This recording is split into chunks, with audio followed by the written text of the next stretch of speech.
This has been a project since last semester, whether you knew that or not. Yes, it's just a play that we all enjoyed, Leave It to Psmith, and we hope you enjoy it as well. Just a little PSA, if you or your youngsters need to use the restroom, they are upstairs. Make a couple of weird turns, and a little down the hall. I'm sure you'll find it at some point. Hopefully. Yes, so at this time, I'd like to thank a few people for all the work they put in, and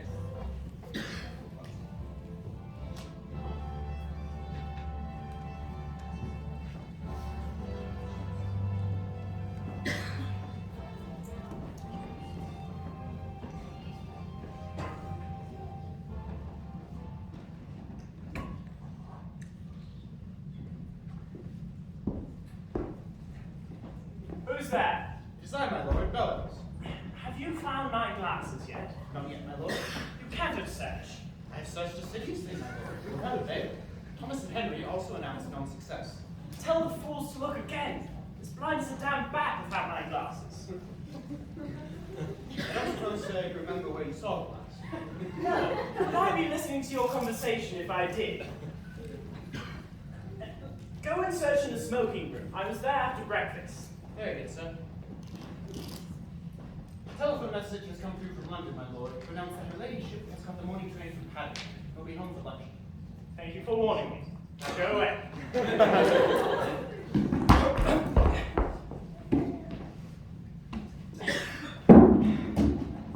Hello, Dad. Tossing the caber. Who's that? You remain unmarried son, your friend. I hear you've lost your glasses. Yes, I have lost my glasses. That's why I tripped over that cursed thing. Nuisance, what? It is slightly inconvenient. No, there are compensations for everything, thank God. That's a shame. I'm looking my debonair this morning.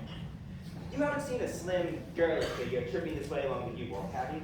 I couldn't see a trotting rhinoceros without my glasses. That's right. You've lost your glasses. Well, why don't you put on your spare ones? I have broken my spare glasses. Tough luck. And the other pair? I've lost them. Well, come on, why don't you look for them? They must be here somewhere. Bustle about. I have it. Can you remember where you saw them last? Go away! Hey, but I wanted to have a word with you.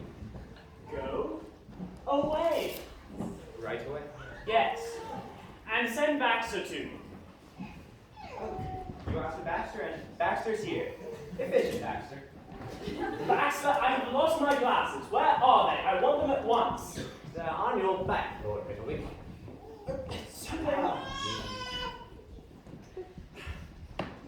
Ah, that's better. Lovely morning. I'm afraid I was rather short of Mr. Frederick a moment ago. Oh well. Have you unpacked that black letter missile that came from Tomani's this morning? I do not think your lordship shall have very much time for reading this morning. You mustn't miss your train. What train? Well, the one getting to London, Lord Middlewick. You have to take the chair at the annual Medieval Manuscript Association. I thought that was on Saturday. On Saturday, you are due with the great Waldorf and to lay the foundation stone for the Diddlecombe Institute. Baxter, you possess quite a unique ability of making undesirable public engagements for me. Very well. Invite us me tonight. Here's Lord Middlewick. Here's yours. Yes. And you're sure it's the right one? You remember what happened at the Ponders End Temperance Rally a fortnight ago? You gave me a speech which was actually meant for the Licensed Victuallers Defense Association. I read half of the beastly thing before I realized what it was about. I have always maintained that we were the victims of a practical joke on that occasion. Who was the joker? Mr. Frederick, I suppose. My son. He hasn't the brains. You are getting more and more suspicious of everybody every day. It's a disease with you. Do you remember that maid you suspected of being a man in woman's clothes? And she wasn't? You landed yourself that time, Baxter. That was a most embarrassing episode, Lord Middlewick. But was it a lesson to you? No, you are getting less efficient and more officious every day. Lord Middlewick, I resign. Don't talk damn nonsense. Who else would give you a job? Now, if I'm going up to town, somebody had better pack my bag. I have already given instructions to that effect.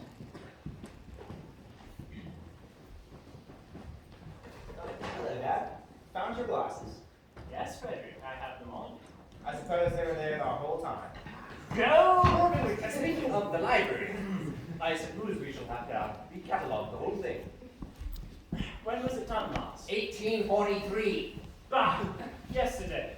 Besides, who can do it? I have advertised for a suitable person. Here is her application. I highly recommend it, and her charges are reasonable. And what is this lady's name? Miss Eve Halliday. I have instructed her to meet you at your club at 1 o'clock tomorrow. My luncheon hour. Of course you would. Secretary of the Diddlecombe Institute, my lord. Very well, I'll see him in the estate office. Has the car come for her ladyship? Yes, sir. The car.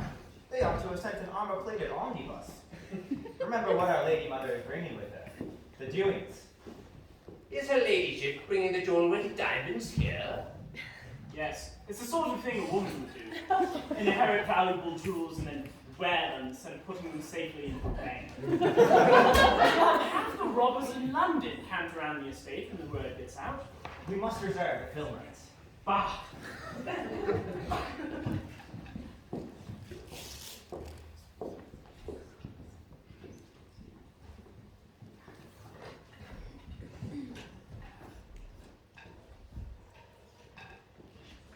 Hello, good morning. Yes, what a lovely view this is, isn't it?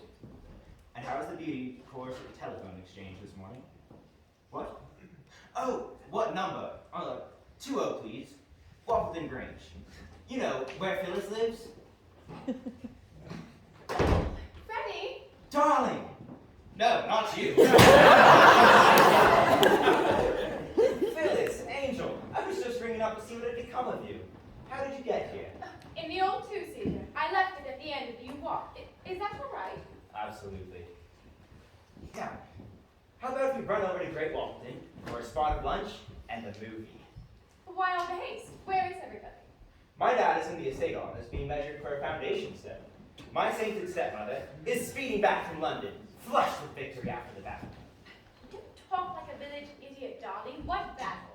The Battle of Lincoln's Inn Fields, rendered inevitable by the decease of my great-aunt Calpurnia, Dowager Duchess of Dulworthy, who passed away in full possession of her faculties, and a nice little packet in the post office savings bank 3 months ago. I see.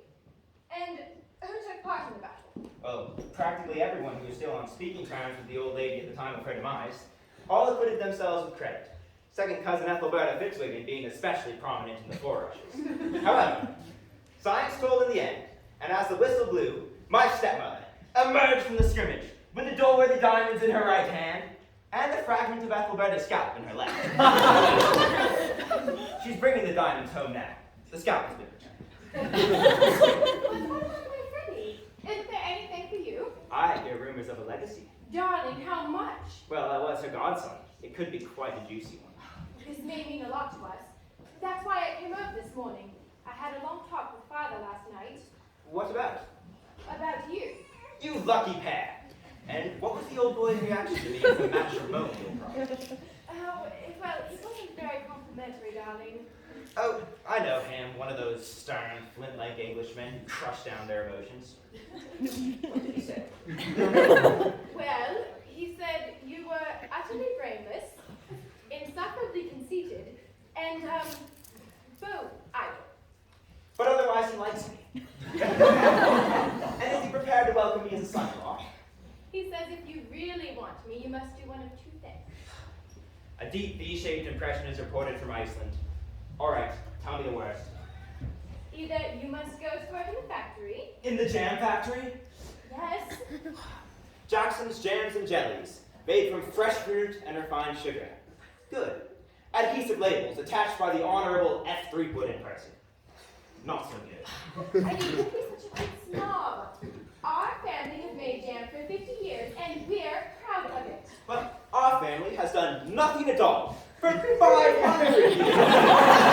I'm tickled to death about it. Oh, wait, I was forgetting Great Uncle Rupert. Great Uncle Rupert, Yes, he helped build a road in the Isle of Wight.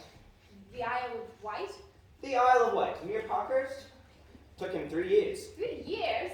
3 years, less a small remission for good conduct.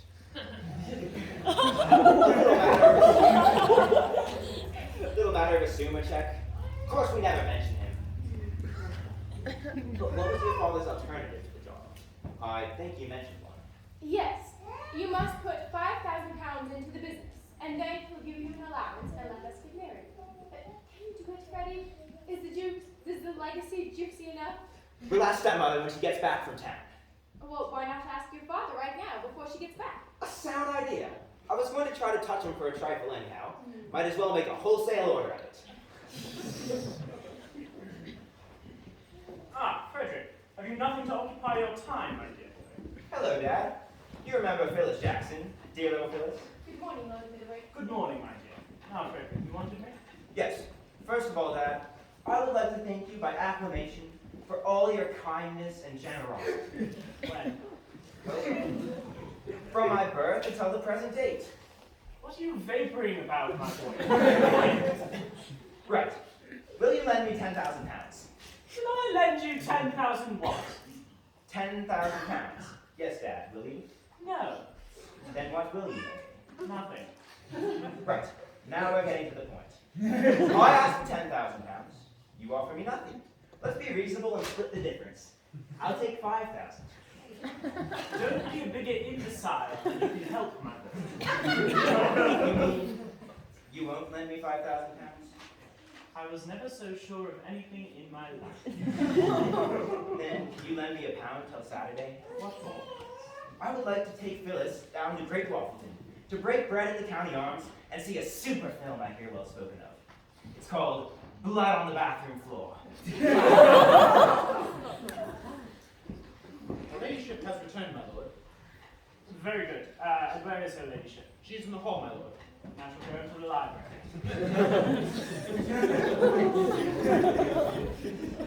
Crashed! Oh, never mind, dear. Lady Middlewick may have some good news for us. My stepmother never brings any good news. All she ever brings is a frequent nasty surprise in the form of a guest. What sort of guest? Oh, something literary or artistic. She's always finding them behind ferns and under large flat stones and bringing them down for the weekend. Go and find his lordship and tell him I want him out at once. Oh, there's Lady Middlewick. Oh, Freddie, my dear boy. Hello, Mother. Welcome back from the front. Here's Phyllis Jackson. Good morning, Lady Middlewick.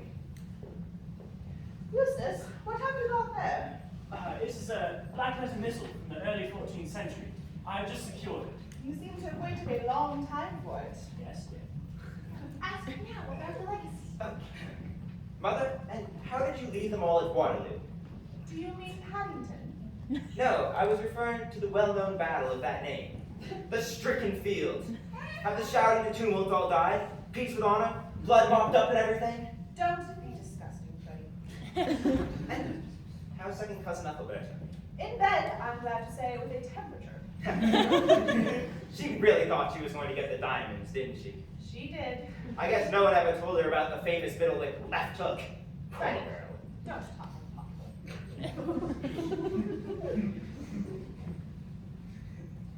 And just stop talking now. I can't enjoy your conversation with any degree of resignation until after luncheon at the earliest. Eustace, what time is luncheon?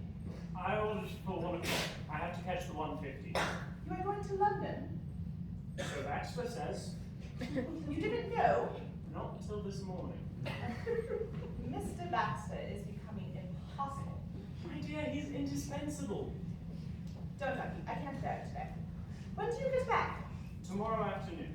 Oh, good. You can bring Mr. McTodd with you. Mr. McHoo? McTodd. Don't be silly, dear. The sweet singer from Wisconsin. The street singer from where? Sweet singer. A poet. Don't think I've heard of him. Oh, he's very original and daring. He hates modern civilization and all its hollowness and all that sort of thing. Cheerful sort of bird. His works are all found in Nipmuc, Morocco, and you get them at a rather advanced place at the Charing Crossroad. His best-known work is, let me think, Songs of Squalor. Squalor! But he has just published a tragedy in blank verse, which quite surpasses anything else. And what is it called? Mud. Mud? Yes, such a vivid title. Sums up modern society in one word. I wonder no one has ever thought of it before. Anyhow, you can bring him down with you tomorrow. He'll be great company for Miss Peavy. And who is Miss Peavy? Eustace, you are very trying today. Eileen Peavy. Her name is known everywhere where streamlets run and ferries play. And what has she written about? Oh, all sorts of exquisite stuff, like gossip poems about flowers and goblins and gnomes and things like that. She lives in quite a world of her own. Anyway, you can bring a book down. It's a great fun. What is it, fellows? Your jewel case, my lady. Your maid will welcome instructions as to its disposal. Are those the Dolwoody diamonds? Yes, sir. Anastasia, those really ought to go into the bank. The news is in the local paper already. We'll all be murdered in our beds. Nonsense. I'm going to wear them at the party I'm giving for Miss Peavy and Mr. McTodd tomorrow night. Tell Sims to lock them in my dressing table drawer for the present fellows. Very good, my lady. Don't blame me if you wake up with your skull cracked. We will now take a nosedive from Fairyland back to Lincoln's Inn Field. How does Freddie come out? Is there to be any little keepsake for him? You have been left with £5,000. Oh, 5,000 pounds! Phyllis, do you hear this? This is the hand of Providence. The bands could go up. Mother, when do I touch? Touch. Yes, when do I handle the fruit? The money is in the bank now. Can any lady or gentleman oblige me with a fountain pen? What for? I want to write a check. Indeed. To whom? Mr. Jackson. What? My father has offered to take Freddie into partnership, Lady Middlewick. For how much? 5,000 pounds. That was where Providence came in. Freddie, I may as well tell you something that you don't know. The South Cone has been lifted on the North Foreland. All right, spill it. There is a codicil to act upon Freddie's will. To save you from yourself, Freddie, the codicil to this will provides that all checks drawn for you against the legacy must be signed by me as well. What? By me as well, darling. Forever and ever? Until you are 35. Same thing! Until then, both our signatures will be necessary. And Aunt Calpurnia bunged this codicil herself? Yes, it was about the last thing she did. Well, good. Clearly your mind had ceased to function. Poor old girl. I'll write up the check at once and bring it along to you. No, Freddie, You mean you won't sign it? certainly not. You mean you won't let Freddie come into my father's business? I know it's disappointing to you, darling, but I have other plans for him, and I must do what I consider to be my duty. Good morning.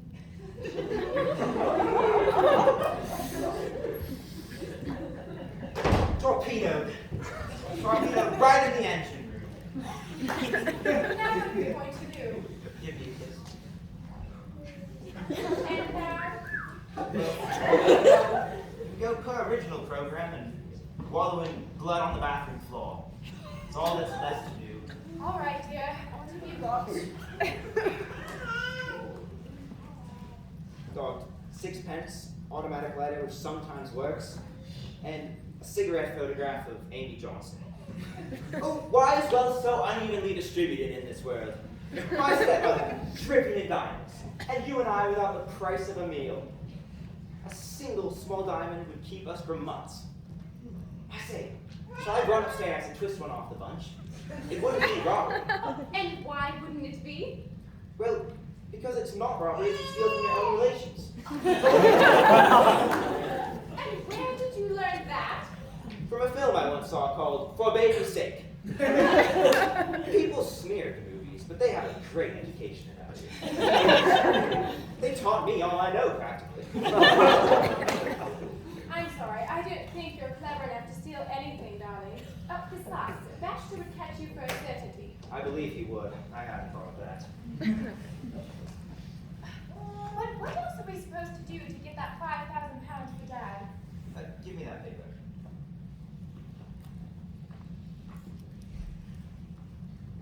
There's a Scotchman named McGregor Samuelson who lives up Bond Street who might accommodate us at a reasonable rate of interest.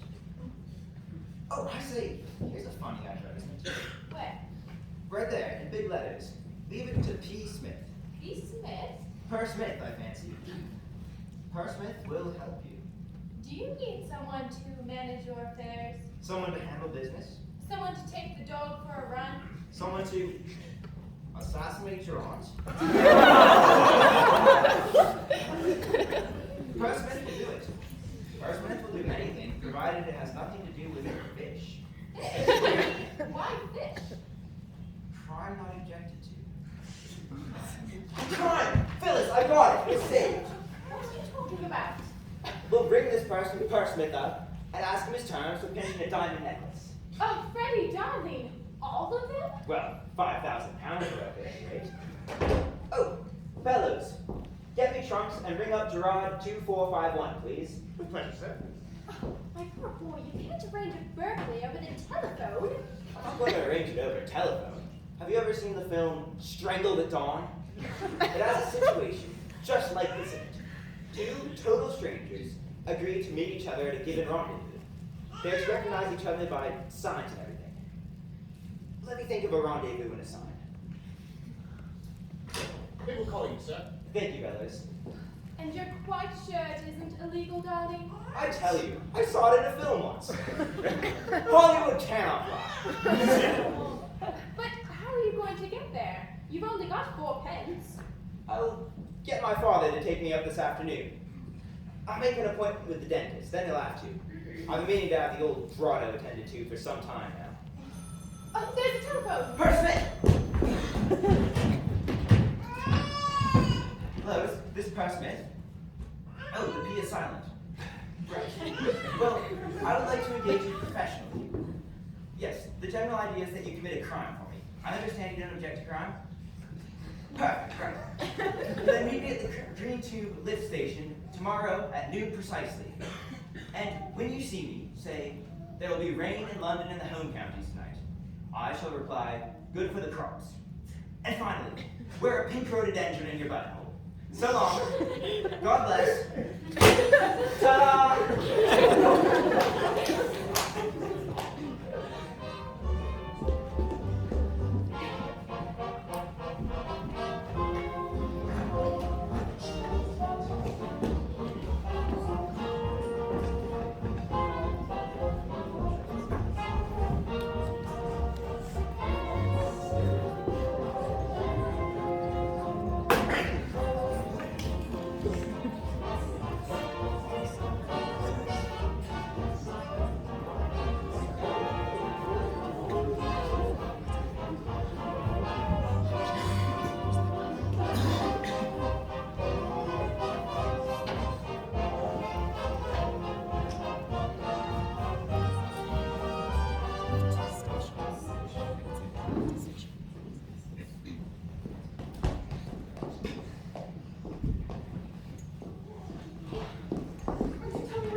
That's it there, 3 doors above, with a dead man and grass looking against surroundings outside. You really dead? We all are butchers, what's called a select neighborhood. It just seemed rather quiet. Quiet? It's right unconscious. We have big men right across the green pop. Striking. Checking. Oh! Look at this station. Only one train at 6 ever attempts to stop here. And if it does, nobody bothers to get off. Hello, what is this? Another passenger? What is it, cult tie day?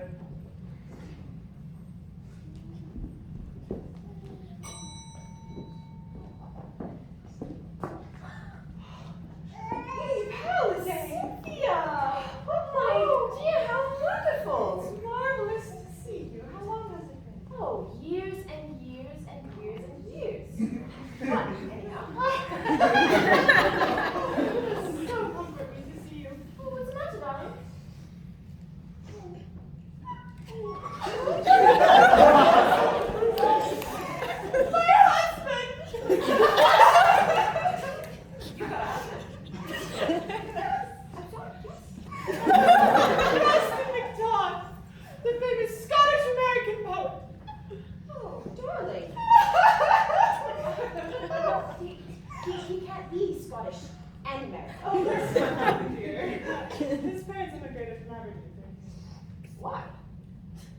something called local option, dear.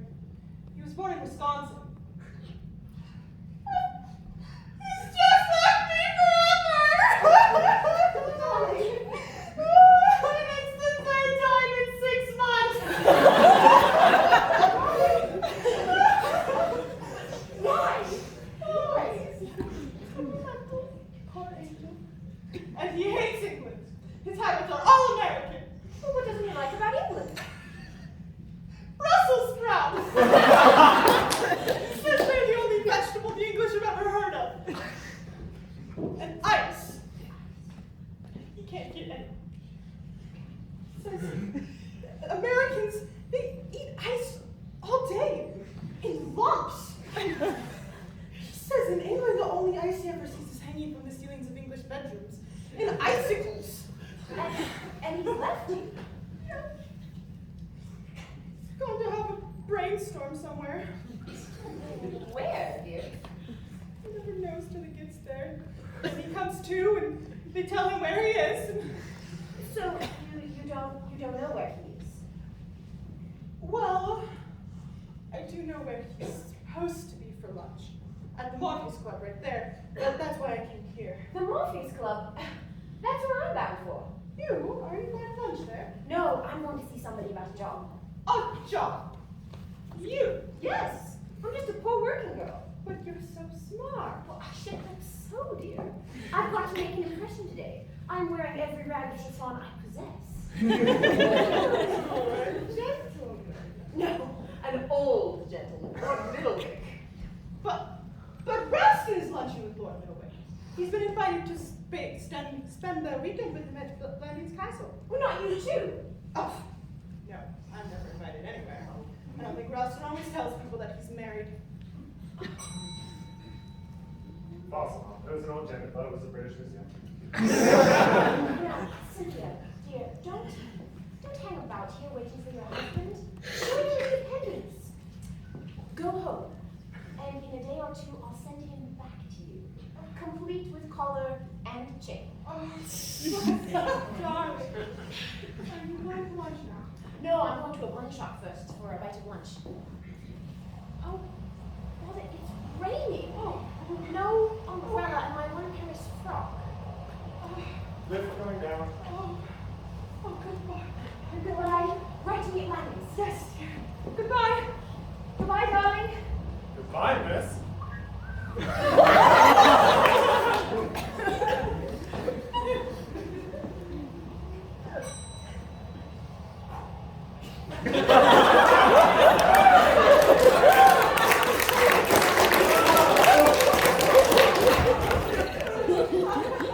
Where's your wedding, sir? I've got a business appointment. Well, you know this isn't the station for Covent Garden. I don't want to go to any more parties. I've just escaped from Billingsgate. From where? Billingsgate, the Hall of Flapping Fish. They kept me there for 4 years. I can take any fish that swims. What fish would you like me to imitate? Just name one.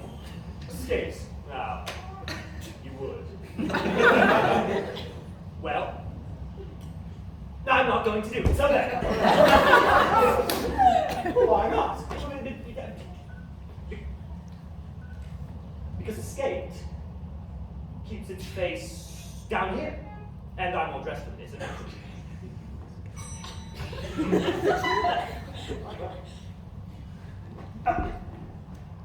there will be rain in London and the home counties tonight. Don't be a damn fool. It's raining now. Wrong answer, old friend. Perhaps you're the wrong man. Hey, listen here. No one ever called me a wrong man. Got away with it. But haven't you an appointment with anyone here by any chance? Oh, I should say I had. The Morpheus Club right over there. Swellest eats in London, and I haven't had a man's meal in weeks. Oh boy.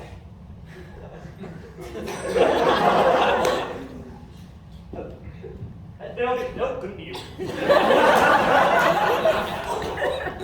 Still waiting, sir. Yes. Stand clear of the gate. Wait, Oh! There will be rain in London. Thank you. I know. Can I get you a cab? No, thank you. But you'll get all wet. People do, you know. I can't help that. A hat. A I'll get you an umbrella. There's a club along here full of umbrellas. You stand like that doorway. I will be right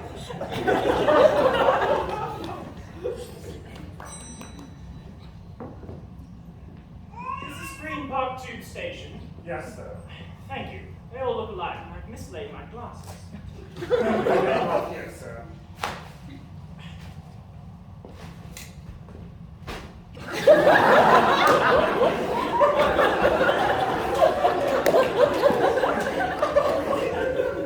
Still waiting, miss? Yes, I can afford taxi cabs. The misfortune is to my benefit. The station gives me the willies. Well, it seems a very nice station. Yes, but who uses it? Nobody except a few of them aristocratic pinchers. Too mean even to pay for a cab. I was at Piccadilly Circus once. Those were the days. People jammed so tight it was out. How was life, that was? Hello, here's Potty Percy again, back to the dugout. Yours truly. Here we are. There. Thank you. Well, I really am grateful. I'm on my way to an appointment for a job and I don't want to look like a drowned hen. Sorry, a job? You? But someone like you ought not to work and get all over in oil and grease and I'm not going to drive a traction engine. It's a job to catalog a library in a big country house in Shropshire, a place called Blandings Castle. Do you think it would be a nice place? It will be if you go there. Well, I think I'll go now. Where shall I return him from? Oh, that's the Honourable Christopher Walderwick, Morpheus Club. Thank you very much, Mr. Walker. Oh, I know Mr. Walderwick. He's only the man who owns the umbrella. Well, I'm afraid I'll take him. are you a member of that club at all? Bless you, no. I can't afford to belong to a place like that. I'm here looking for a job. I've got an appointment like you. By the way, I don't suppose you're interested in the weather in London and the home counties tonight. No. I had to ask. So long. Goodbye.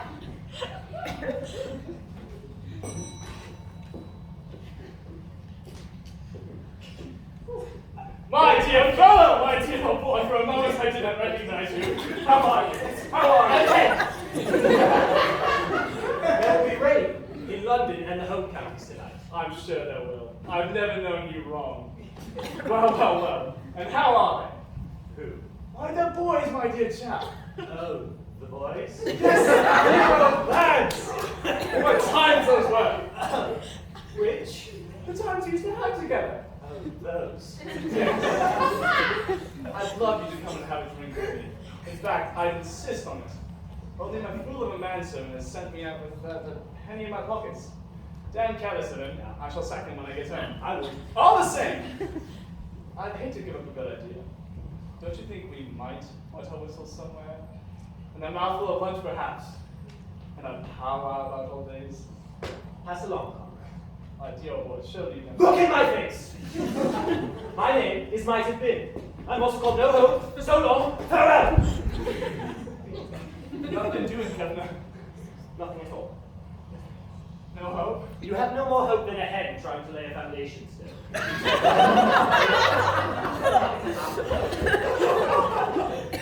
Very well. There was no harm in trying, was there? None whatever. You see, you look such a perfect man. I had to have a shot for it. I quite understand. Not at all. So long. Farewell.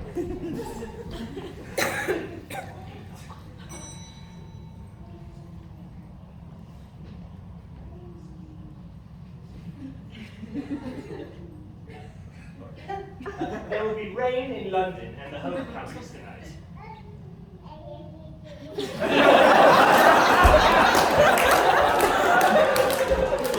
I've forgotten the answer, old man. But you're evidently from Smith. Ah, Smith. The P is silent, as in silent. Oh, sure. About that thing, I'm sorry. So am I. When I said rhododendron, I really meant carnation. I see. And when you said noon precisely, you meant about 12:30.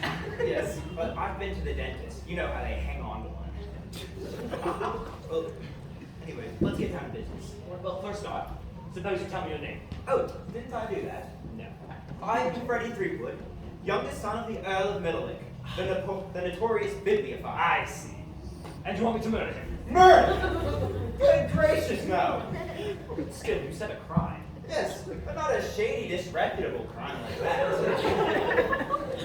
The idea is that you come down and stay with us as our guest, and swipe a diamond necklace belonging to my stepmother. I see. Well, let's start. Oh, wait, we must have lunch first. We'll hop into the old Morpheus just along the street and have a stab at the steak and kidney pudding.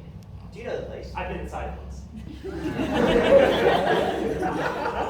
I forgot. We must be businesslike. What are your terms for pinching a diamond necklace?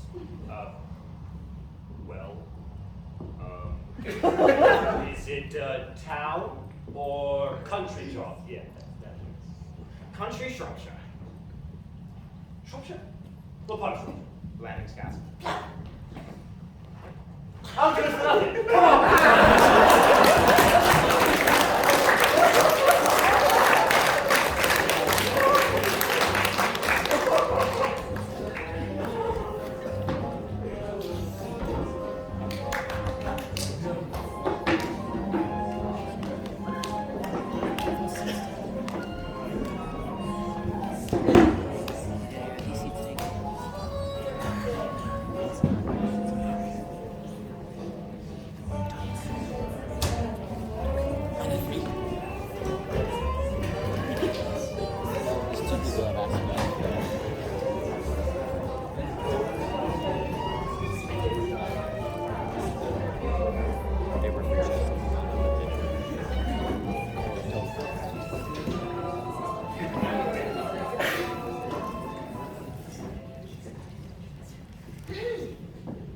Is this the Morpheus Club, please? Yes. And it's a club for gentlemen only? And noblemen, of course. Oh, I know, that's why I'm here. I was in Middlewick. Could you find him for me? I might, but only as a favor, mind you. I'm appointed here to look after hats and coats. It's no part of my duties to be doing a page boy's work. The tea won't be back till Tuesday, that little nuisance. What's the matter with him? Green apples, I think. Oh, hello. Is this the hatter? Yes, Lord Middlewick thinks he left his glasses in your antique department. Would you inquire, please? You'll bring me up? The Morpheus Club. Thanks. Goodbye. But I'm afraid I can't permit you to loiter here. The ladies' annex is just through there. But where's Lord Middlewick? He's having his lunch. A nice temper he's in, too. He can't find his mouth.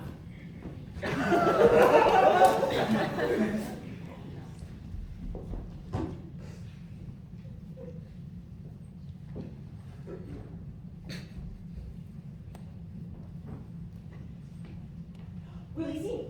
He can't see you. He can't see anyone until he gets his glasses off. But he'll talk to you. Oh, yes, he'll talk. Won't you step right into the ladies' annex?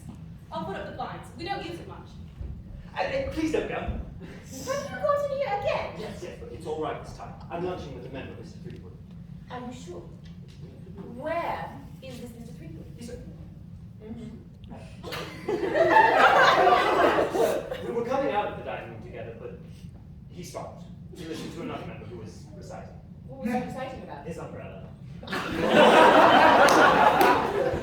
Middlewick. It's all right. I put the umbrella back. Oh, good. Oh, and are you dining as well? No, I'm here for my appointment about that job. I hope you did. Thank you. How nice. In fact, you must get it. Why are you so anxious? Because I'm going to Blandings too. Oh, what fun. As a guest. It's one of those semi-professional visits, you know, not quite congenial, but still, one must live. It's not easy to live these days. It is not. Are you are? Yes. Me too. Let's sit down. All right. What is your profession? I've just left it. It was fish. Yes. My relative is an uncle who dotes on fish. 4 years ago, an opening occurred in his fish business, and he thrust me in at first. 4 years to fish.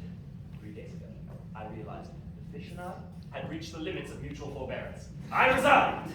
For 3 days, I've been a free man, and for 3 days, the wolf has been moaning at my door.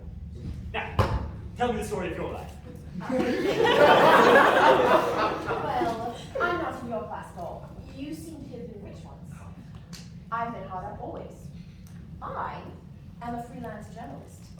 I write rapturous descriptions of other people's clothes at smart parties and try to get them published in the papers. I see.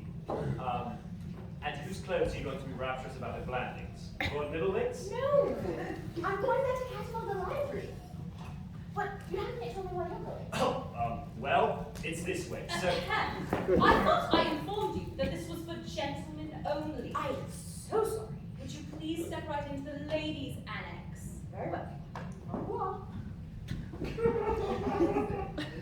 The club council for its members. That was properly counted. I say, Gladys, hasn't anything been seen of my umbrella? Miss Rumbelow to you, Mr. Baldwin. Well, I'm going to write to the committee about it. They ought to call a general meeting and consider the whole question. Will you come, Freddie? Like about it, old man. If they call a general meeting to consider the whole question, will you come, sir? I'll take the chair. But what did your umbrella look like? It had a brown wooden handle with my name on it. I'm very particular about my umbrellas. Is this it? Why, yes! Say, what a wonderful fellow you are. You turned the club upside down looking for it, and you go and put your hand right on it. Well, so long, Freddie. Oh, I say, who is this fellow? Has he something to do with Scotland Yard? Not yet, old soul.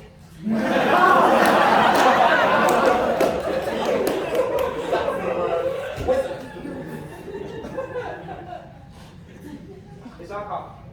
I'm quite obliged. Now, why don't you like my style? It is both crude and inartistic. Crude and... Yes, but we've better not be seen together by your father. Isn't he in the next room? Yes, standing lunch to Ralston McTarney, the sweet singer from Wisconsin. But he's lost his classes. Where are they? Now, what's the matter with us? In the first place, I don't believe we're being very kind to stepmother. When a piece of property changes hands, as this diamond necklace is going to do, I believe everyone concerned in the transaction ought to be left happy and satisfied. That sounds great. How's it going to be done?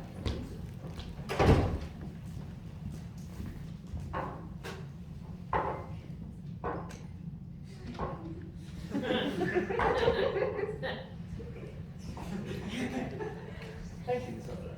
Thanks, Gladys.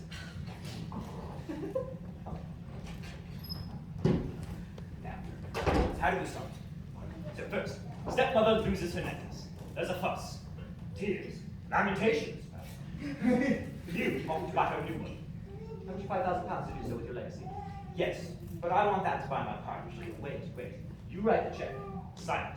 And if the stepmother asks her to sign it, she thinks it's to buy the new necklace with. Does she sign? You bet she does.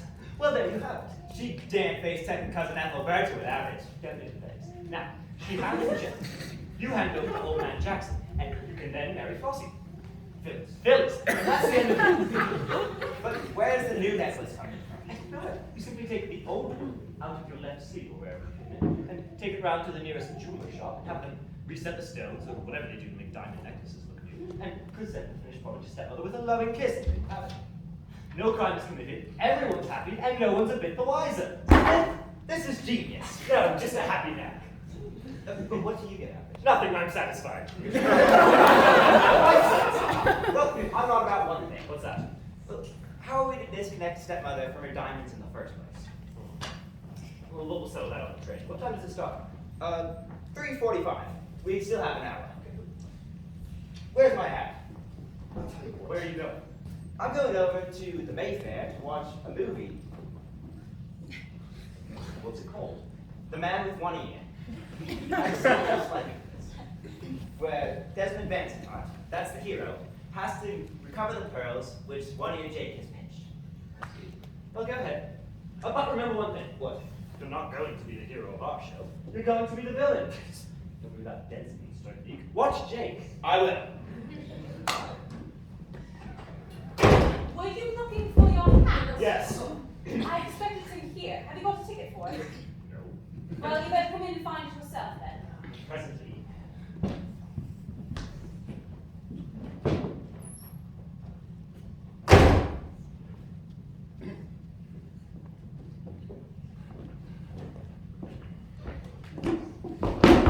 I'm terribly sorry. They're on their way by special messenger, my lord. Well, tell them to hurry up. I haven't seen a damn thing for the past 2 hours. Where's Mr. McTodd? Ah, there you are. Why don't you sit down? We won't go into the smoking room. It's always full of people smoking. I always smoke myself after lunch. Oh dear. What are these? Coffee cups and brandy glasses. They're empty. Waitress, take these things away at once. Yes, my lord. Now, do you know what I do every Thursday? I take a simple vegetable luncheon, a savory dish of carrots, turnips, spinach, and of course, Brussels sprouts. Did you like them? Were they delicious? You never tasted anything in your own country? Never in any country. You know, some people say that cigar smoking affects the digestion. I never believed them. Well, no. That dish at lunch you had has more vitamins, more calories, than its equivalent weight in beef steak. There is a Miss Halliday waiting to see you, my lord. Oh, so there is. I will see her at once. Why don't you have a seat, Mr. McTodd? You sound a little tired to me. No one will disturb you here. This is difficult. Have you enjoyed your man's meal, sir? Like hell I have. But I thought I saw you dining with Lord Middlewick in the... Lord Middlewick? Yeah. Curse Lord Middlewick! In your House of Lords, and the British Constitution, and the Star Chamber, and all swell pikers and Brussels sprout hounds. Correct me if I'm wrong, but I seem to detect in your manner a certain half-veiled annoyance. What's the matter? Nothing's the matter. Except that I come here for a square meal and a man's drink and an import cigar. That wall-idle penguin fed me a pile of garden garbage and a glass of quart soda water and nothing to smoke at all. And besides, you never let me get a word in edgeways the whole darn time. So, was I born dumb? I have no idea. Can't you remember? Well, I wasn't. I like talking. I like eating. Okay. I like smoking. And now he's gone off to keep a taking some Jane in the back porch and left me flat. Oh, Scarcely the perfect toast. you said it. That old cheapskate thinks I'm going to take any more chances on his hospitality. The sooner he comes out of the other, the better. Me going to blame this castle? Not in your life. I'd probably find Brussels sprouts clinging to the walls, poison ivy. If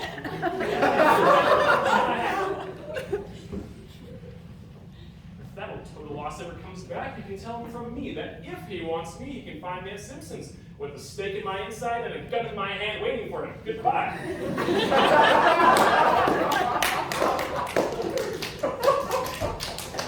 Yes, Miss Halliday, we should start at once. Pray, Miss McTodd, sit down again.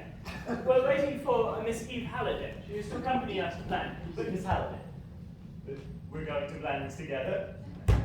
Yes! I'm very delighted to hear a new and animated tone in your address. I should think so. At lunch you seemed a little down, a trifle depressed. Now you sound like a new man altogether. I am a new man. Yes. You know, can I tell you something personal, Mr. McTodd? Go right ahead, sir. I don't think you're a poet at all. Yes, it's quite beyond me how you came to write all that Bilge. Yes, that bilge. Bilge is the word. Yes. And when I get my glasses, I suspect you won't look like a poet either. Right now, you're floating dimly before me like Like a rusty goldfish in a muddy aquarium. how do you come up with these things? My life is closely bound up with fish.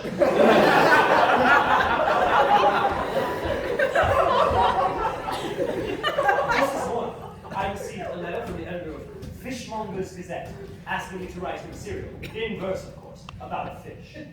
About fish. Yes. And what was it to be called? Herbert? The turbot, yeah. Your glasses, my lord. Ah, yes. Now, Mr. McTodd, I shall see you in your true colors. Oh, hello, Smith. Frederick, don't be an idiot, dear. Sure, I'm called Smith, dear. But yeah. Shut up! Are you looking for Mr. Smith, Mr. 3? Fleetwood. He's in the other room. He wants to say goodbye to you. I'm McTaw. My dear Smith, old man, how glad I am not to have missed you, you elusive fellow. Well, goodbye, old fish, and heaven present. Say goodbye to Mr. McTaw. There he is. Goodbye, Mr. McTaw. Goodbye, Mr. Smith. I'm delighted to be seeing the last of you. Goodbye, Mr. Smith.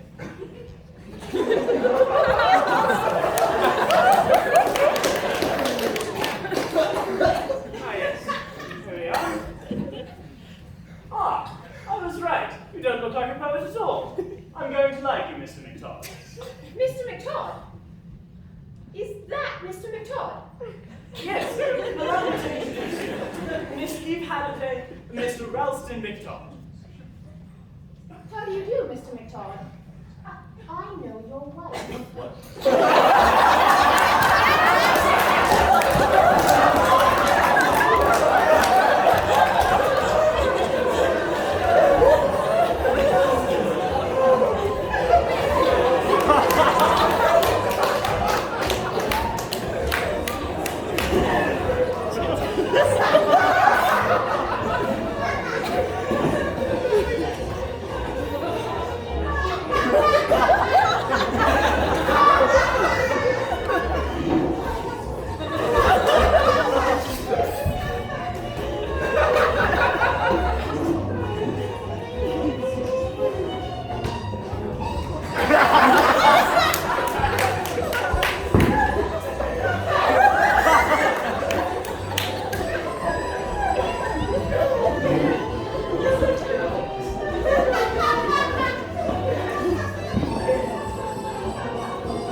We shall get into a row for slipping away anyhow. Oh, let her go, Miss Halliday. Now, this time you dance with Miss Halliday, Freddie. Come along, Miss Halliday. Me, no thank you. I know my place. I'm Baxter's wage slave. Over this. Come on, Miss Halliday. Come on, don't be silly.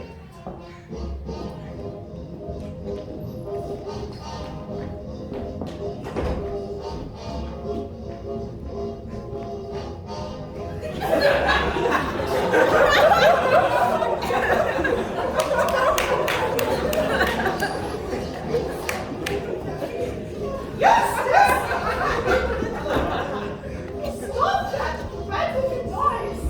Yes, Miss. Come out here. We want 5 minutes absolute peace before all these people arrive. Eustace, where are you going to? I have to learn out my speech for tomorrow, dear. You know, the Digital Institute. It must wait. You have other duties to attend to tonight. Come and drink your coffee. Where is Miss Eve? Went upstairs to finish unpacking. She had it time before dinner. Then I'll stay. Of course you'll stay. Coffee. Give Lord Middlewick some sugar. Where did you get that dreadful cold? I imagined and went from standing in the garden. That's night. Yes, Dad. Baxter, I'm surprised at you. Now, everybody, please listen to the arrangements for tonight. No, Ethelberta, just a few old friends. Everything will be quiet and formal. What a nice, useful sort of word formal is. Mr. McTaw. McTaw! Oh, I'm terribly sorry. Daydreams. Yes, daydreams. I'm sure you were saying something. My cousin Anastasia says that a party is to be informal. She means the guests are to arrive By the way, darling, I haven't asked if you think of the doll-worthy diamonds. Don't they look rather lovely? Now, everybody, I have a delightful surprise for you tonight. Miss Peavy and Mr. McTodd have both promised to read to us from their works tonight. Don't be silly, dear. Well, Leighton and Johnston do. Where's it going to happen? In the library at 9:30. Everything is ready. What are you going to read for us, Mr. McTodd? I must think. Yes. Lady Luke, by any chance you happen to have a copy of my poor poems in your home? Of course we have. In the library? In the place of honor. Then I'll just go give the works a preliminary perusal, shall I? Oh, Mr. Baxter will get them for you. Famous poets must not run their own errands. Ah, but I'm not a famous poet. Sometimes I wonder whether I'm really a poet at all. Of course you are a poet. Really don't feel like one. I noticed that when I met him. His hair is short, for one thing. Yes, and it's quite possible in a few weeks' time it will be even shorter. Ah, very droll, very droll. Eustace, don't walk about like a hyena. Not this day. Sit down and concentrate. I am concentrating. Yes, on foundation stones. I want you to prepare a few words of introduction for tonight about Miss Peavy and Mr. McTodd. I can't. I don't know what to say. Mr. Baxter will help you to prepare something. Something is prepared. Thank you, Baxter. What a curse you are.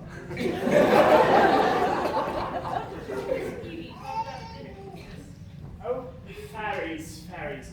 I don't think she's quite right in her head. Nonsense, hush, hush. Ah, dear Miss Peavy, come and enjoy the sunset.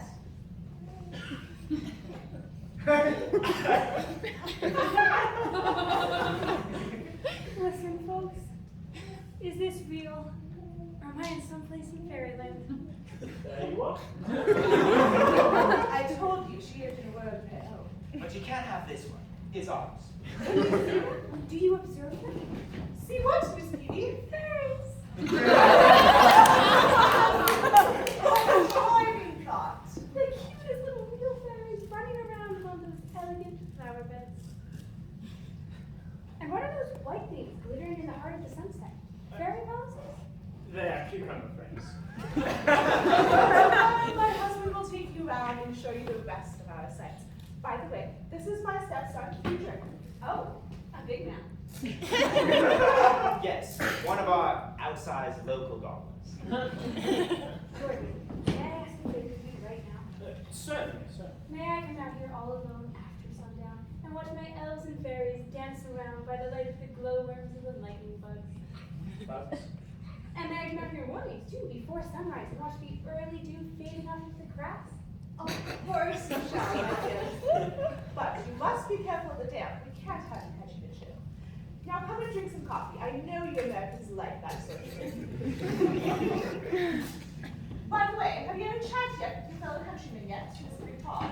No. He scares me. I guess he's a bad man. He don't like fairies. I can't tune in on his ego. Just what is his mind? He writes wonderfully modern poetry. About mud. You must let him have the garden on wet nights. Oh, Miss Peavy, whatever's the matter? Oh, those lovely peas. My diamonds? Yes, they are rather sweet, aren't they? Diamonds? Are those really diamonds? Oh, Miss Peavy, whatever's the matter? I can't help it. I always think that diamonds are fairies' tears turned to ice by the cold world around me. Miss Peavy, I'll put them away. I won't wear them. No. Pain is often an inspiration. Leave them lay, keep right on wearing them. But Chipstead and party are in the drawing room, my lady. Very well. Come along, everybody. People have begun to arrive. Eustace, give Miss Peavy your arm. She is a little upset. Listen, Laura, do you have any nightingales located hereabouts? A few. I guess nightingales are the angel voices of the great outdoors. My understanding.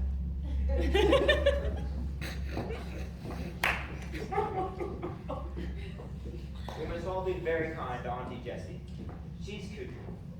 Oh, never mind her. We've got problems of our own. Freddie, this man Smith of yours is perfectly useless. He's worse. He's dangerous. Half the time, he can't even remember his name's been taught at all.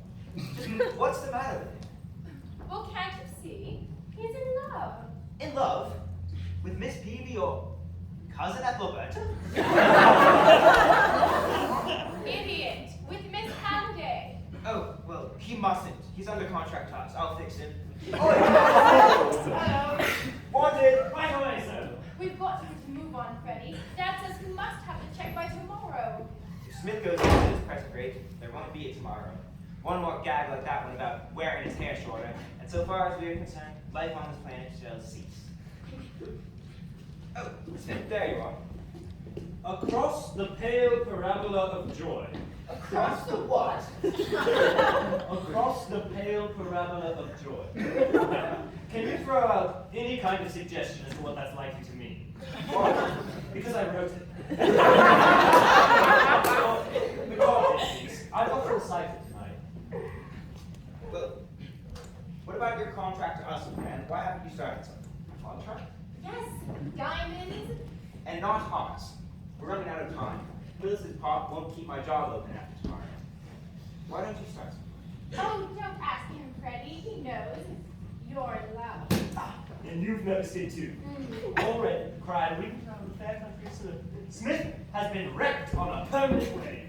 Well, we're running out of time. Why don't you start something? Be executive, laddie. All the time. Let me get this pale parabola of joy off my chest, and then the diamonds are yours.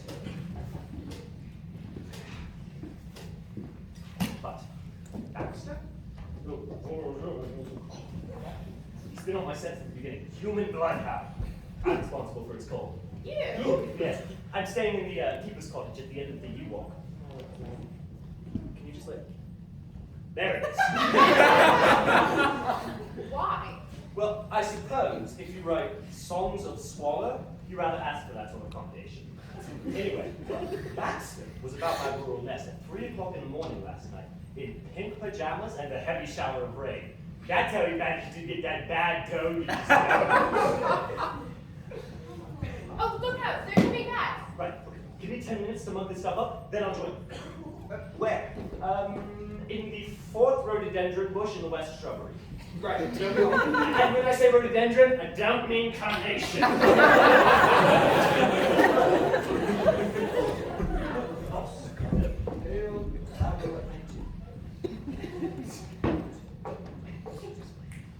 Now, Miss Phoebe, I'm going to show you our sunsets.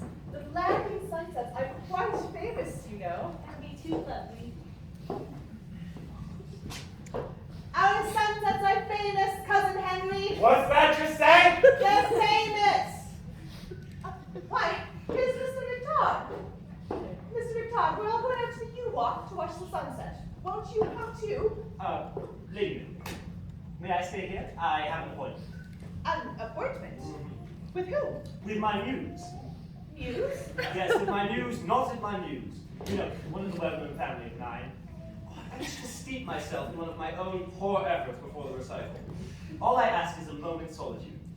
Of course, you shan't be disturbed. Christopher, hush. Go and tell everyone else to go out by the drawing room. Mr. McTodd must not be disturbed. I can Auntie. Come on, everybody. Au revoir, Mr. McTodd. Au revoir, Auntie. Yeah,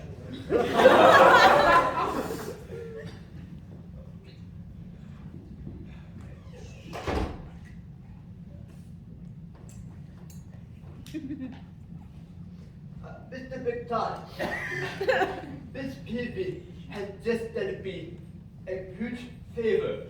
She has signed her name in my autograph book. Would you do the same on the same page?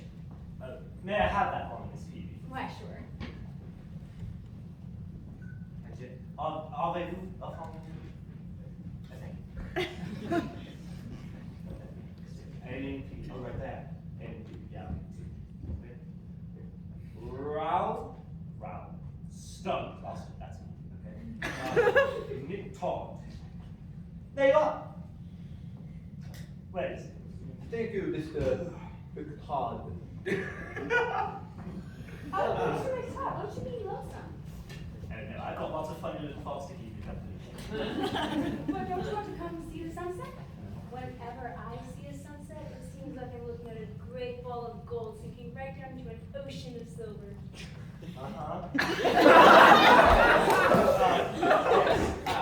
And whenever I see a sunset, I think of a great, big poached egg bursting on a turkey trot.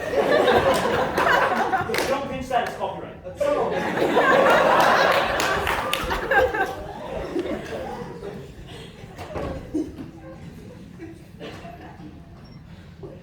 Mr. McTodd. Have all those people gone at last? Every one of them. Have you anything to do for the next 5 minutes? Nothing at all.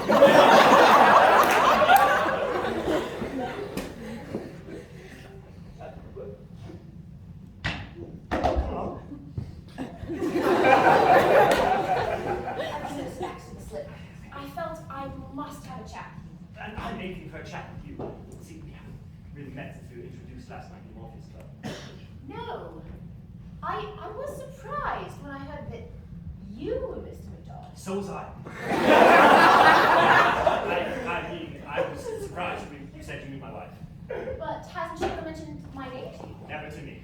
Wait, what does she call you? Just Eve. Just Eve. And what do you call her? Just Cynthia. Just Cynthia. Thank you. You can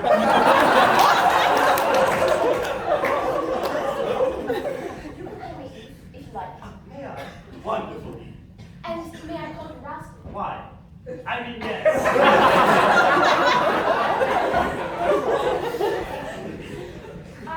I'm asking because, well, why should two good friends like you and I be so formal? Oh, why indeed? Rascal, I want to ask you a question. Aren't you treating Cynthia rather badly? Have we got back to Cynthia? I think you sometimes forget that you are married to her. Now, don't you? Sometimes I find it hard to remember I even know her at all. Would you tell me what the trouble was? Perhaps I can put it right. I doubt You've been so sweet to me that I can't believe you're the sort of man Cynthia says you are. You're right, I'm not. It's Cynthia's fault after all. Yes. I always suspected it. Let me talk to her and bring you together again. I thank you, but, love, dear Eve. May I say, dearest Eve, is a delicate and tender plant. And there are some things which it can never survive. Rashers of bacon, for instance. Rashers of bacon? Is slung as a husband across the breakfast table. Slung? Complete with dish. Cynthia did that. You asked her. No, don't.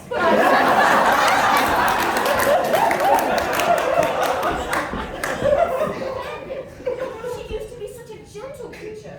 She can't have meant it. Did she miss you? Not the third time.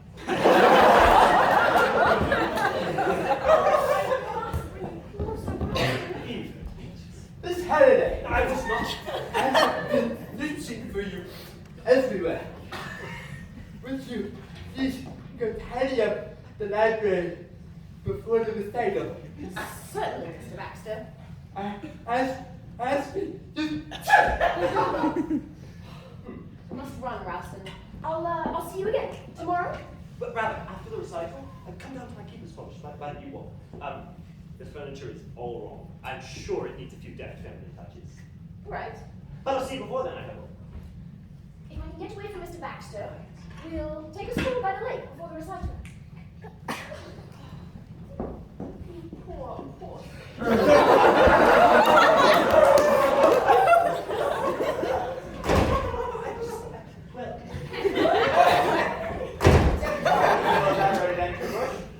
And go by the middle of the lake. Poor.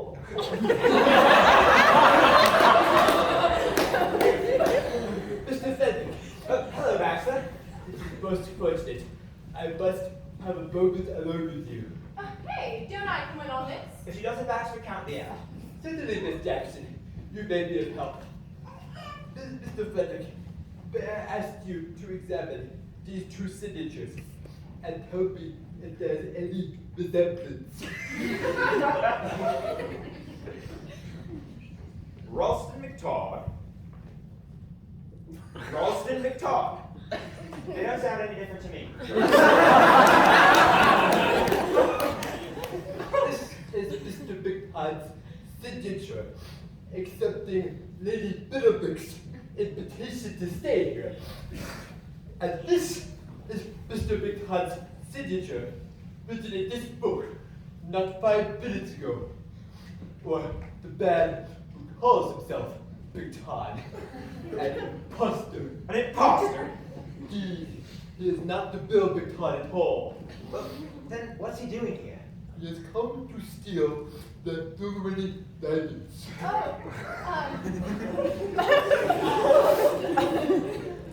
It is no wonder you look surprised. The castle is at his mercy. You and I are the only two able-bodied men who know the secret. Must unite. Unite to frustrate. And Miss Jackson, you may be of help by keeping an eye on his confederate, Miss Halliday. Miss Halliday? Is she one? I am almost certain of it. I saw them here not 5 minutes ago. Unfortunately, I wasn't able to overhear what they said. Baxter, will you come explain this first paragraph to me? I can't make out what it says. Something about a pair of gin slayers with wide open faces? A pair of twin figures for one open space. Why the devil can't you write properly? Come and read it to me. There's no minute.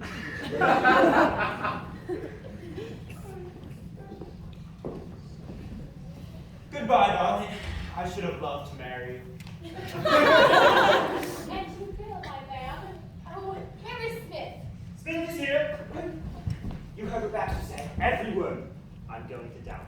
I'm all right now. The cry rings round the battlements. Smith is himself again. You got a plan, old man? Smith always has a plan.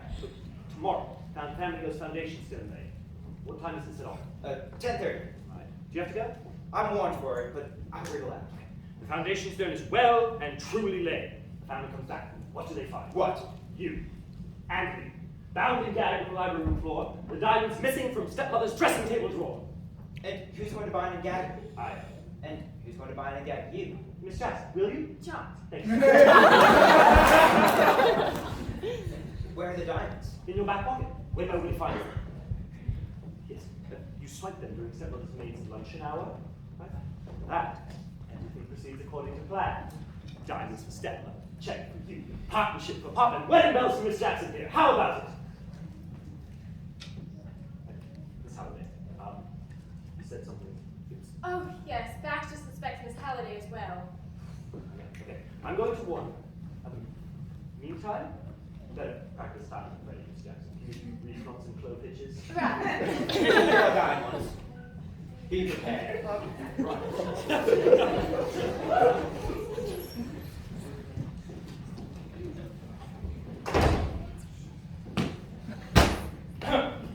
I said you're a boy. I wonder if you could help me. By all means. What, do you want the back door? Very good, capital. No, the fact is, I'd rather thought of the front. You see, well, the fact is, I forgot to wire, so I had to walk from the station. You're coming to stay here? Yes, old man, temporarily. Lady Mid was very keen on my running down for the weekend.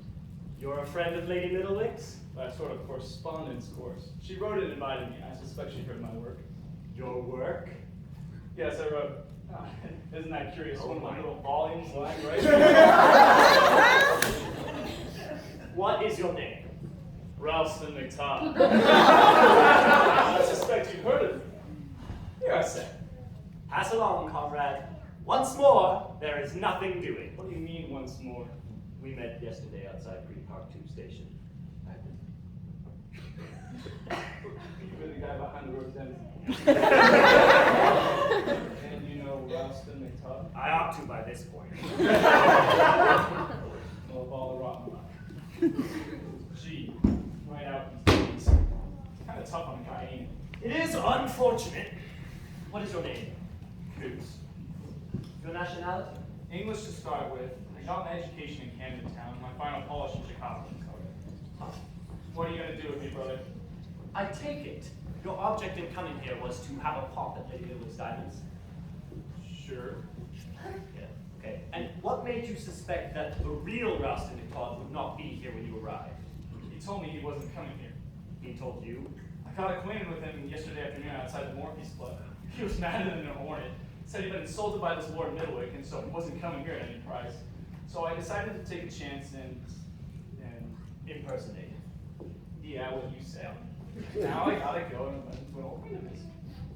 Oh. You express the situation exactly. The cry runs around the underworld. Poor old Coots has made a blue market. You rub it in. Send for the bowls.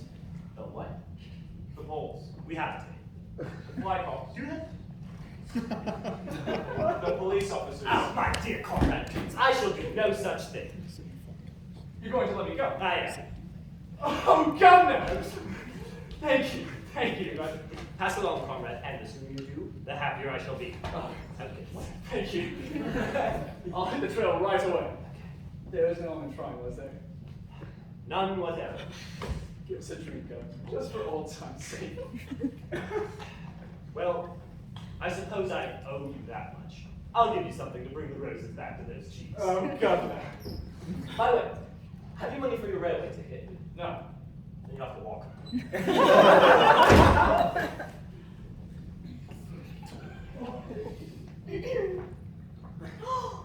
Hey, Coots, is it? Smooth, Lizzie, it is! Why, you old rascal, what are you doing here anyway? Gee, what I'm... Glad to see you. Oh, Lizzie, can't you beat it? Oh gosh, 2 minutes is fine. Lizzie, you're prettier than ever. Oh, Patty, lay off of that. I've got a lot to say to you before we get back to the hard stuff. Tell me, what are you doing here anyway, so far inland? Are you on a vacation or don't you work the boats no more? I kind of had a vacation kind of forced on me, dearie. The cops? Tell me. No, not the cops. You see, 3 weeks ago, a great big rope fellow in a ship smoking saloon nearly chewed my right thumb off. But what have you done, Eddie? I dealt myself 5 aces. Eddie, I'm ashamed of you. Or yeah, where's your mind? I guess I left it back in New York where I left my heart 3 months ago. I told you you'd never get anywhere without me, Ed, not with that concrete dome of yours. Look at it. You did not to be allowed around loose. I guess you're right, sweetie. I mean, anyway, he bit me to the bone, the big brute, and I couldn't make my cards behave after that anyhow, so I had to go ashore and lay off. Been 2 weeks about now in London. Liz, I haven't the slightest bit of luck since the day you gave me the key. I'm not surprised, dearie. But say, what are you doing in this high-grade joint anyway, and in that swell scenery? Just visiting here. You're not married? No. No, don't get frustrated. Oh, Liz. But what are you doing in refining this home? I'm pulling highbrow stuff. So, you know the racket. You and Ben are retired? Retired, not me. I'm sitting in at a game with some real worthwhile stakes. Diamonds, Eddie. Some of the best dice I've seen in years. Worth every cent of 50,000 berries. Diamonds? Those noteworthy diamonds? But that's why I'm here too. You are? Sure. Great, we work together. I say we will, but Liz, I am going to get fired out. You here? See, the darnest luck. I came to impersonate a political geek named Todd. He told me he wasn't coming here, so. But Eddie, he's here. Here? Sure. I mean, he's dating in town this time to pull his sister act right in his parlor, spilling poetry all over the place. Huh. I'd like to have you know an old friend of mine, Mr. Coots, Mr. McTodd.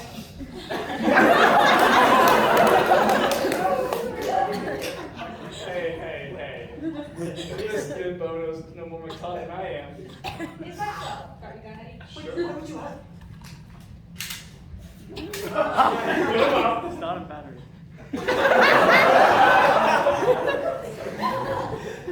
You dirty crook. I knew that guy wasn't on the level the first time I lamped him. And I thanked them for letting me go. But, dear friends, may I ask a question? What? Yes! What? What are you going to do about it? What I tell you what we're going to do. We're going to say, what the hell are we going to do?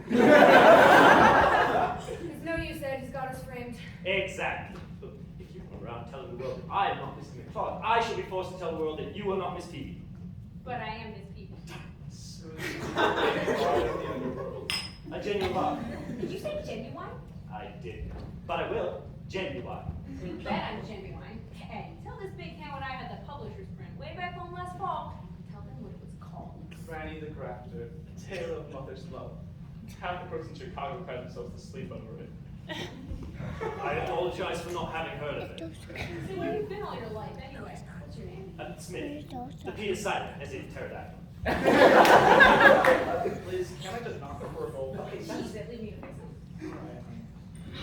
Look, we've got the goods on each other. Let's be friendly. Let's work together. 50-50. No, I'm sorry. Smith never works with amateurs. Amateurs, us. The both of you. And beginners at that. Go on, no jury we can do. Oh, come on. You prefer to work alone? Invariably. All right. There'll be no hard feelings. We'll leave you be and let the best man win. Oh, you gotta be. But you got to do one thing. You got to get Eddie on the map. Map. You gotta get him into this joint. Secure his admission on these premises. That's what you You can tell the folks he's a friend of yours and you asked him down to stay. But leaving aside Mr. Coote's rather unfortunate personal appearance, might I point out that I am only a guest here myself? I can't just go about wishing. Fix it for him. Poor old Eddie won't cramp your style. He couldn't cramp anybody's. He's too dumb. Sure. Say, here's one of your guests of honor. Mr. Wisconsin, are you quite ready for the recital? If so, I am instructed to sound the gong for the company to assemble. I'm ready, Bellows. Are you speaking? Oh, hi, yes, Mr. Richard. Let's get it over with. I'm so nervous. Very well. Bellows? Yes, sir. Oh, by the way, Bellows, this is my valet. He just arrived. Yeah. I'm sure you can secure accommodation for him. Certainly, sir. Right this way, please. Find out where the main electric switch is back in the house. I get you. His name is Coots. I know you will treat him kindly in the servants' quarters. He is rather timid around strangers. Nothing shall be left undone to make him feel well enough, sir. Thank you, Bellows. Oh, Coots. Yes, Mr. McTodd? I don't think I need bother you carry my weapon. I'll take it.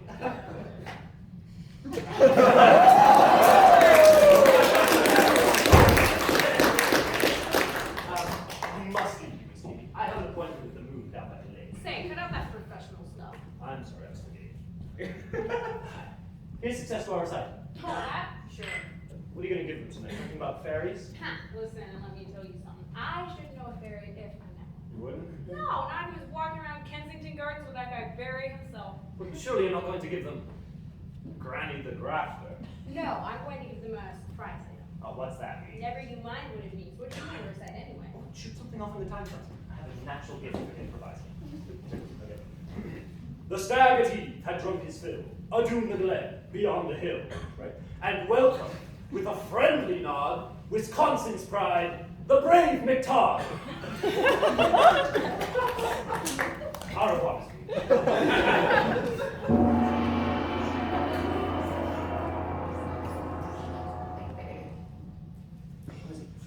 Did you find the switchboard? Yeah, it's on the wall and passed it back to the servants' hall. Now listen, me and the boyfriend are gonna pull our sister act right away.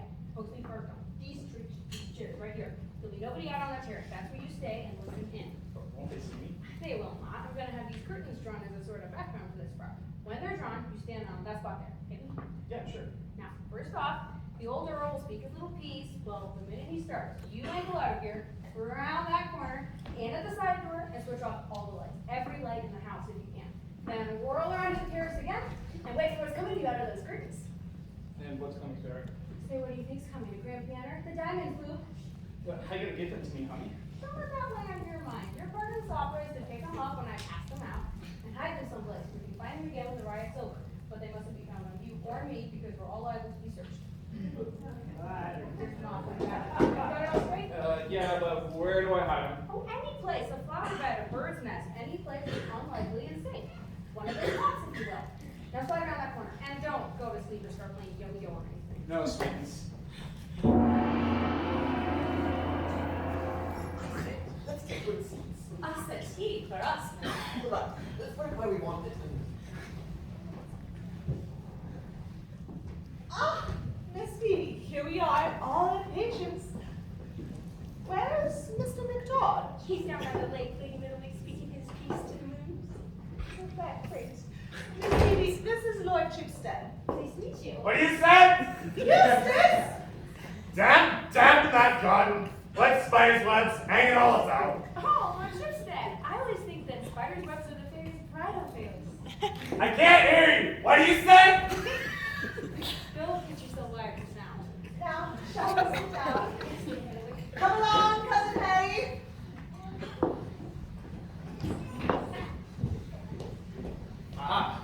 Enter 3 conspiracy. Let's go. Have you broken the news to Miss Holiday about Baxter yet? No, I can't find her. But I've got some news I want to break to you. To us, what's happened? Just one of those laughable trifles. We've had an unexpected addition to the house party.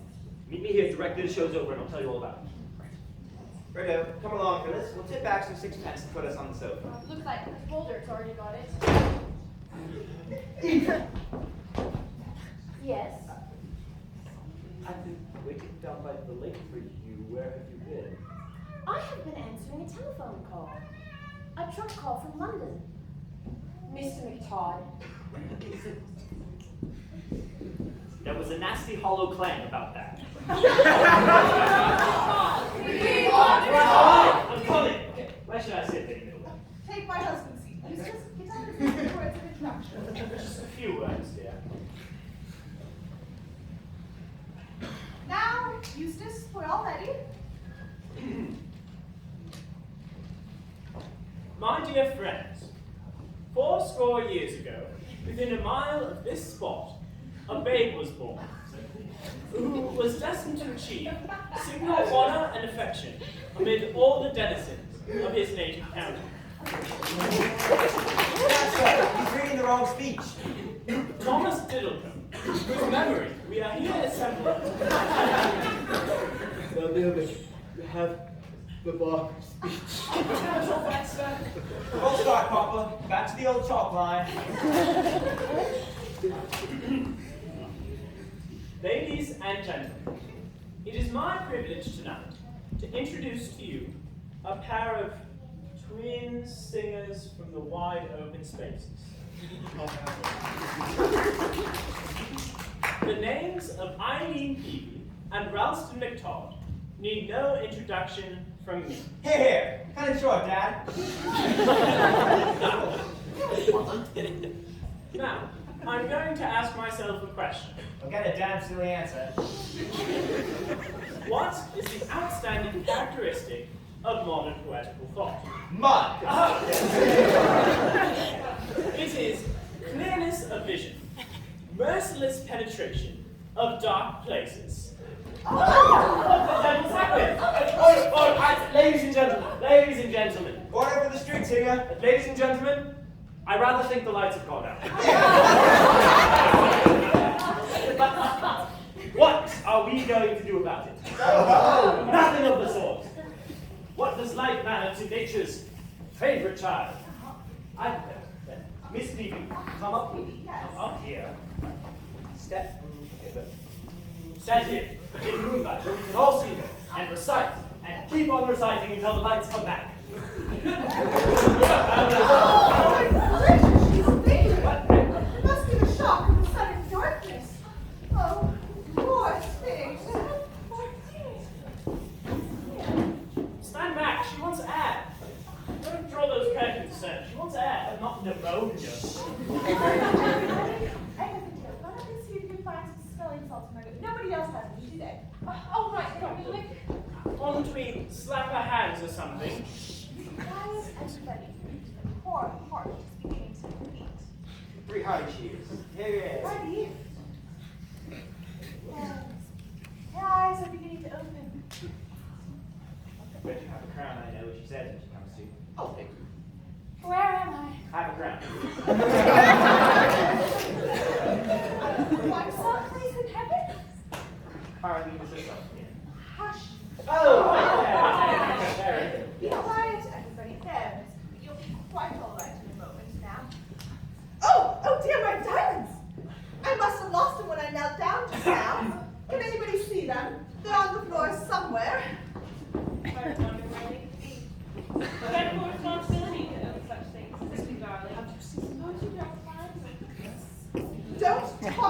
we shall find them in the moment. No, you shall not find them in the moment. What do you mean? The dormant diamonds have been stolen. Stolen? Who has stolen them? I have my suspicions. Don't be a damn fool, Baxter. House guests don't go around stealing diamonds. Baxter's right, Logan. Baxter is always right. Mr. Waldwick, lock the library door. We must all be searched. Searched? Yes, you do me, Baxter, then I'll do you. This is unfortunate, but we must all go through it. We often search one another down in Wisconsin. Very frequent, Miss Hal. Watch it. Okay, search. Yeah, good. Now him!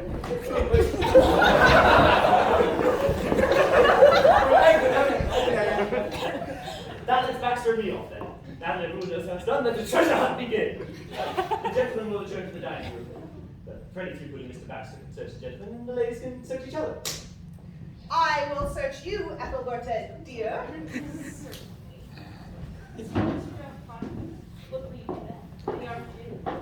What do you mean? They're heirlooms, darling. How are you going to replace them?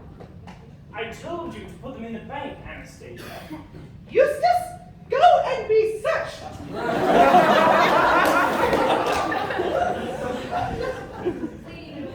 should like to be searched too.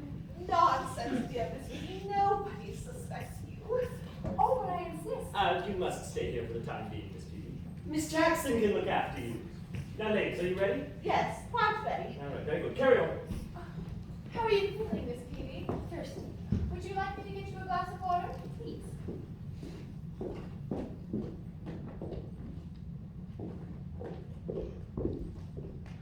Eddie, are you there? Yeah. Sure, God. Where are they? In that elegant ornamental place. You big, beautiful boy, I'm pleased with you, Eddie. I'm glad. Shall I beat it now? Yep, but are you sure it's okay? You're such a bonehead here. You flash them pretty things just 1 second. I want to be sure they're there. Okay, I'll show you. Come on, step on it. What's the matter? I shoved them deeper than I thought. Empty the whole shebang on the floor. Lizzie, here no more. They've gone? Well, they've certainly gone somewheres. Any coots, if you was a dog living on buried bones, you would starve to death. Try some other pots. I ain't putting nothing no other You pots. ain't got enough brains to remember where you put anything. Now try another pot. But I ain't. Go on, find it. I tell you I can't, Lizzie. You poor dumb eyes, if you couldn't find a big drum in a telephone booth. Will you dig out those guns and what's that? Come on, Eddie, hustle, the whole bunch will be back on us. Who's there? Me. Put down that flower pot! Don't be greedy, Cooch. You've got one of your own.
Freddie as soon as they recover consciousness.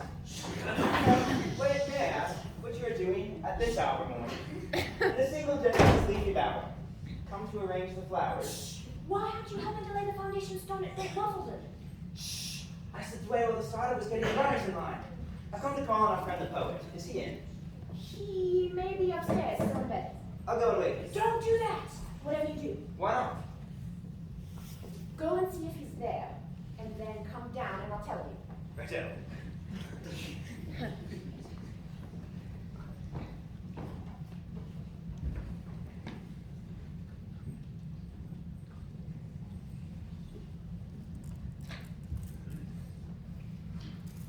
Did you see him?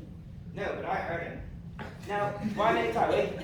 Because his name isn't McTodd at all. I know that. You know it. Of course I know. Well, then why haven't you shown him up? Well, I couldn't very well. You see, I was the one who invited him down here in the first place. Are you in collaboration with him? The exact word. With Miss Peavy, too, and that man? If Miss Peavy, a fairy child, you don't mean to suggest... I do. Just how many people in this house party are actually trying to snitch stepmother's totems? Well, I'm not, for one. I beg pardon, you are. I am. I should think so. Baxter the Bloodhound has been on your trail since the start. He believes you're the one who's in league with our friend upstairs. Well, how dare he? Well, do you believe that too? Of course not. How could you be in the league without my knowing it? It's my league. I engaged him. It's a long story. I'll tell you later. You mean you hired him to steal the necklace? Well, you couldn't quite say hired. He offered to do the whole job for nothing. I can't think why. I tell you, he's an imposter. Freddie, you've been Charing Crossed. What do they call it? You mean he's not going to give me the diamonds? I'm quite sure of that. But he's got to. I'm sunk if he doesn't. I've offered to buy stepmother some new ones. We both signed the check for it this morning after breakfast. Well, then why not buy them? Because I gave the check to Phyllis a half an hour ago to buy my partnership. Her pop's got it by now. Is there no way of making this cad cough up? None whatever. Oh, why are you so certain? Because he hasn't got the diamonds. Who has? I have. You? You marvelous girl. Where? Here. My dear, what are you talking about? It's a long story. I'll tell you later. Now, watch.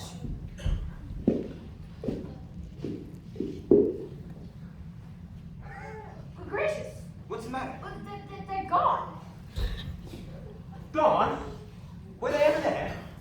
Miss Peavy stole them from Lady Midwood in the dark last night and threw them out on the terrace. Coots was waiting and he picked them up. He put them into a flower pot. That pot? No, another pot. I was out there too. Why weren't you inside, sitting at our sweet singer's feet? Never mind. All right. And when Mr. Coots was talking to his lady friend, you took the diamonds out of one pot. And put it into this one. And then that low person Smith pinched the pot. Yes, that's why I came here this morning to get it back. But where did you find them? In the fireplace. Well, naturally, he couldn't leave diamonds in a fireplace all night. He's taken them to bed with him. They're under his pillow. I don't think so. Why? If you stole something and expected somebody to come and look for it, would you hide it under your pillow? No! Why not? Because that is the first place where people will look. No, I think it's hidden in this room somewhere. Let's hunt for it. Right. I'll check the chimney, you tease the furniture, stand that clock on its head, and then tear the set into pieces. All right. Now then.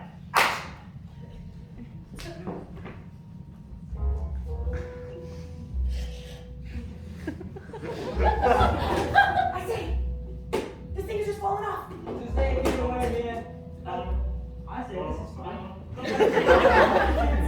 You're supposed to be a detective, not an astronomer. Oh, sorry.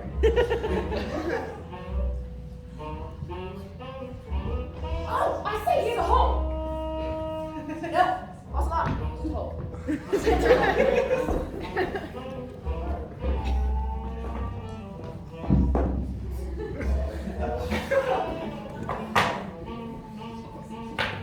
And look at that chimney. There's a sort of shelf up here. I can't quite reach it. Take the poker.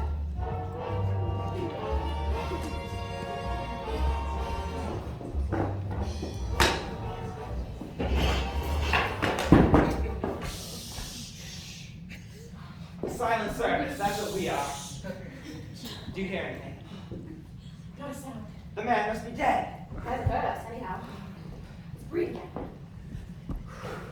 What do you got out of that 2 bricks, half a hundredweight of soot, and a dead bat. This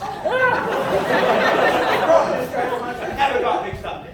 There's nothing left to search here. I was right. They're under his pillow. I don't believe it. Something tells me they're downstairs. There is a cellar. You go down. You go down and look. No, Eve. Why not? I will climb the highest mountain for you, darling, but I will not go down into that cellar. Why? Beetles. Since a child. You are a coward. Yes, but only about beetles. Put me up against a couple of mice and I'd laugh in the face. But I'll go myself. That's what I was going to suggest. Here, take this. And if you're not back in half an hour or 5 minutes, I'll call Mr. Keys.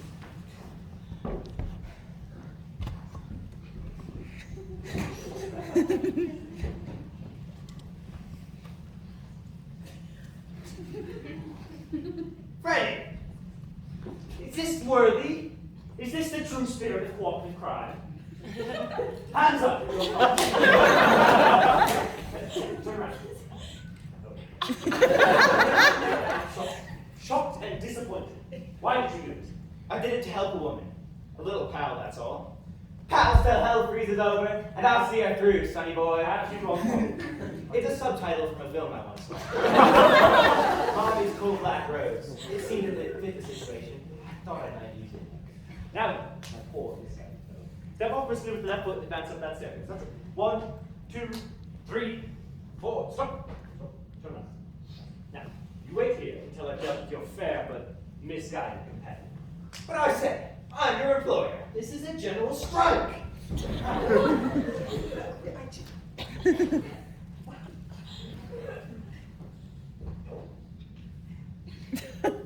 Somebody's mother.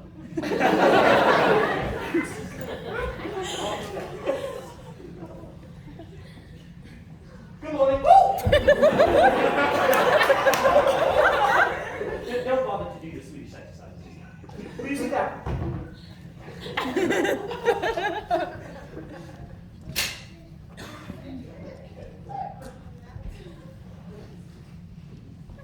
I'm not afraid of you.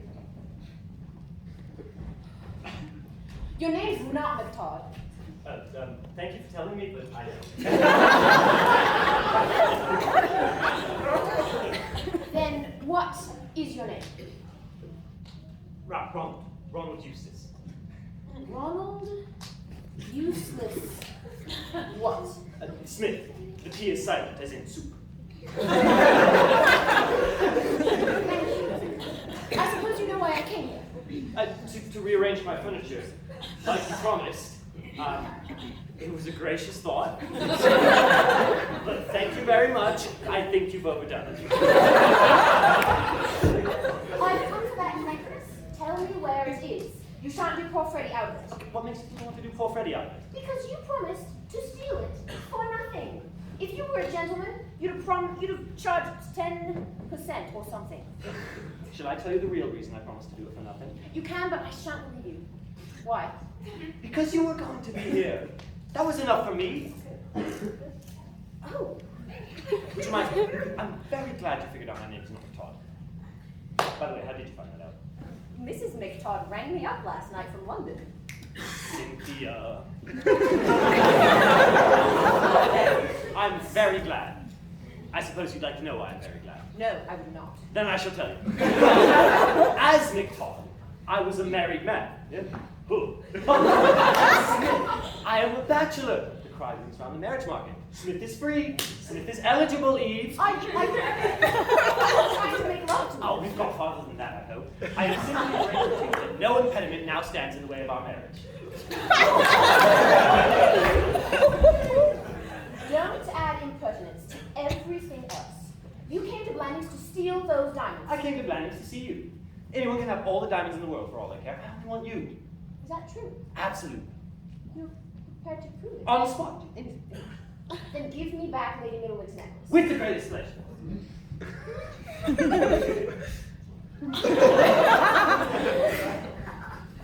There. The one place we didn't look. And, what have you got to say to me? Would you prefer for the future to call me Ronald Eustace? Because, honestly, Hey, hands up! No! More funny business. Trying to slip the stuff to his skirt. Keep your hands up. Can't believe. Eddie, would you stop talking so much and keep your finger away from that trigger? You want some person to get hurt around here? Conrad Coots. By rights, you ought to be pressing my evening trousers right now. And Miss Moody, how is it you're not laying foundation stones? Because I prefer picking them up. That was pretty slick.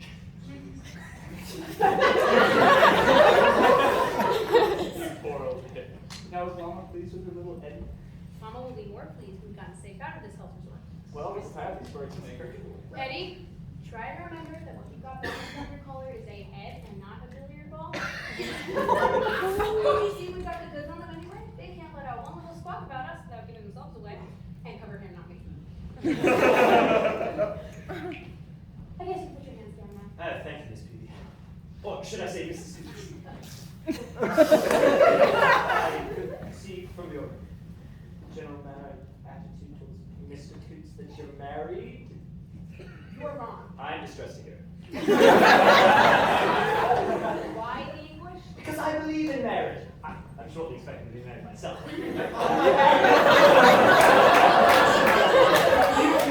Settle down and got married. We might do a little mutual visit. You play bridge and all this.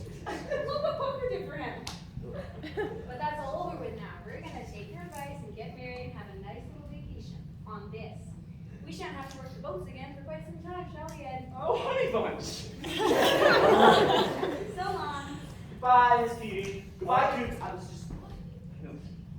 Keep them hands up. No, the grandmother.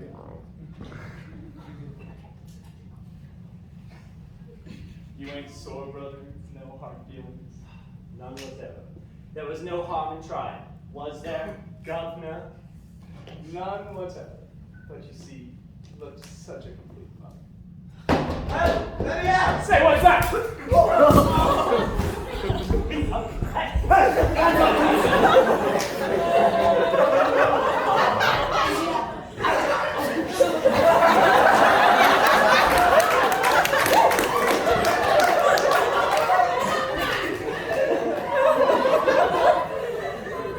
Sis?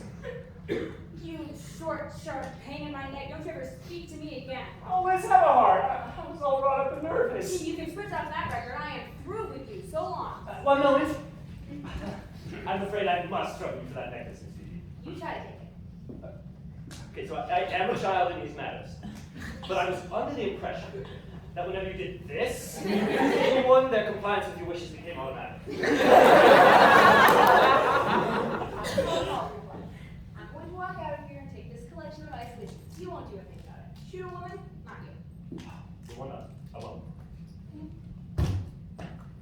But I think I see a way out of this dilemma. Can't shoot you. But I can shoot Conrad Coots!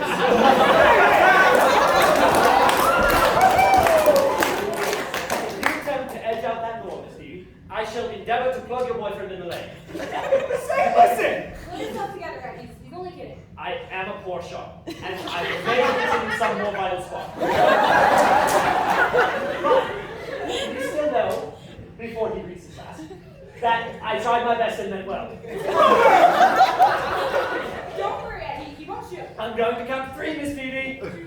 1, 2. Say, wait!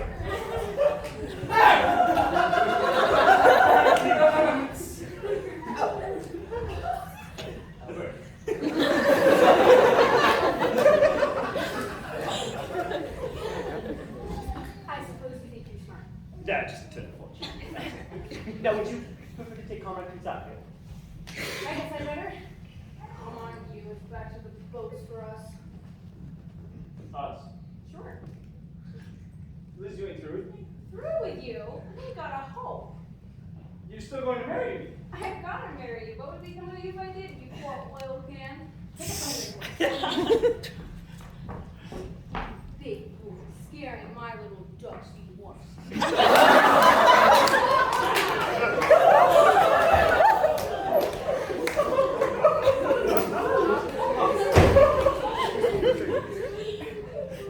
Now,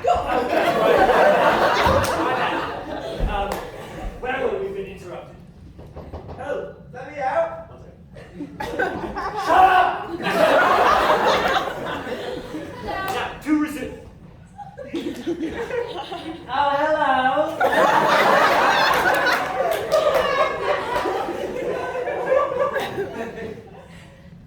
Have either of you seen Freddie? Let me check. Do we happen to know where Fred is? I think that he may be in there. Do you want him, Miss Jackson?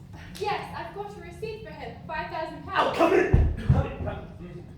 You will find your hero up here, Miss Jackson. Please take him up to my washroom and have his face washed.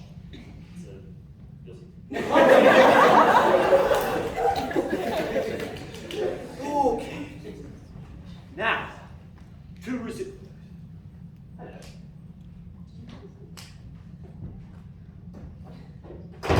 Rain. You and I aren't afraid of a shower of rain, are we? I mean, we were brought together by a shower of rain. By Mr. Waldwick's umbrella. Eve, call me something. For Smith. Darling. Oh. This is United Empire Party. See those Bilvic? I respect. Here they are together. Them both. Good morning, Baxter. How's your cold? Let me do it. Let me find a good seat.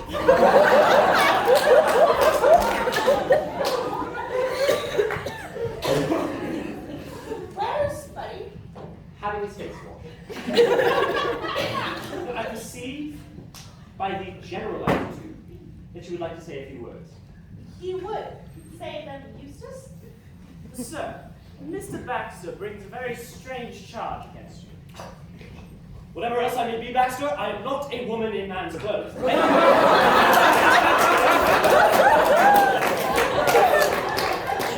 Yes, sir, a very strange charge. He asserts that you are not Mr. McTodd. Well, after all, comparatively few people are. So far as to assert that this man, Material witness.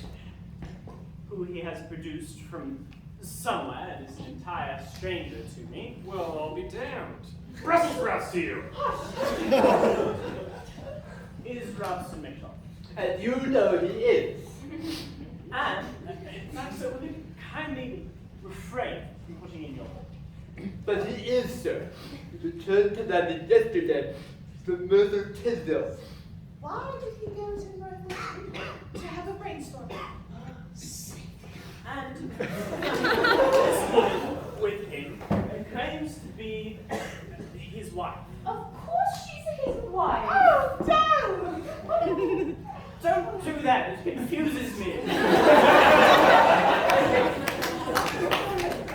Now, sir, are you Mr. Mitchell? Would you like me to be perfectly frank with you, sir? Of course he does. Very well. Lord Middlewick, I'm not this man. Proudly. Say, lay off on the pride.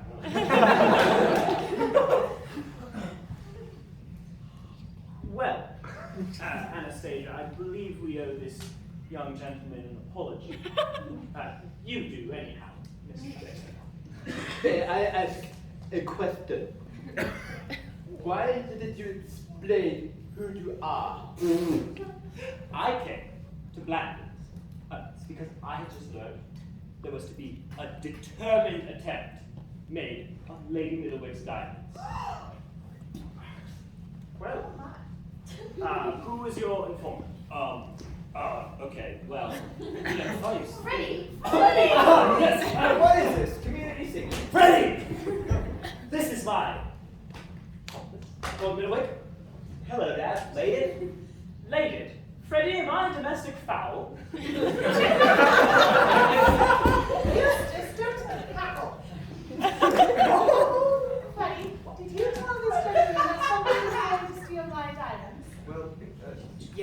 believe I did. Oh, That's important. Explain who I was. Put the thief on her guard? Baxter, I'm surprised at you.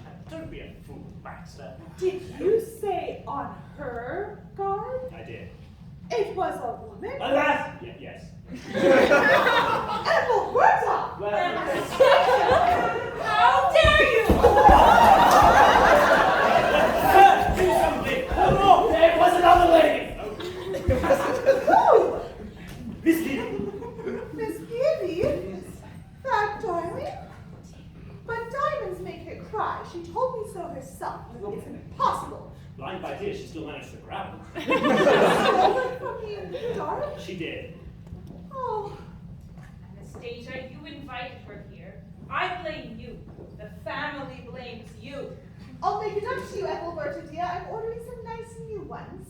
Original diamonds, Anastasia, or exposure and disgrace. Oh, You shall not put a photograph in the news of the world. As I was saying when interrupted, Miss Giddy secured the diamonds. But, at the last moment, when all seemed lost, they were recovered. Recovered? by whom? Who do you think? Who is the most intelligent person in this room? Who deduced the original conspiracy from the start? Baxter? Myself? Who? The Honorable Frederick Threepwood. Me? Look at his face. Look at his red hot stuff. You now look back down, Mr. Middle. I will. You flatter me. Sure. Don't keep us in suspense any longer. Show me the middle what is in your hat. My hat? My hat? My brother boy, my dear child. You both. What a relief this will be to the best. 3 cheers for Freddie. Hip hip! I design. Thank the Lord for that. Any particular reason this time? I find this gentleman's story most convincing. You don't even know his name. What the devil does that matter? He helped Frederick get the diamonds back. There you are, Baxter. He has a name. I knew he would have. But nobody knows anything about him. Don't they? I do. He got my umbrella back from you when everyone else had given it up for lost. I did do that. Any written references or testimonials? What do those matter? Yours were terrific, Baxter. Damn it. Look at you. I have to say Now, Mr. P. Smith. Oh, it's Smith. The P is silent, as in tree. Well, I like it. Would you like to come be my secretary? Oh, may I bring my wife as assistant secretary? You're married? I'm not sure. To be sure, I will have to ask Miss P. She'll know for sure. Miss P. Eve? Oh, yes. Am I going to be married? So far as I know, yes.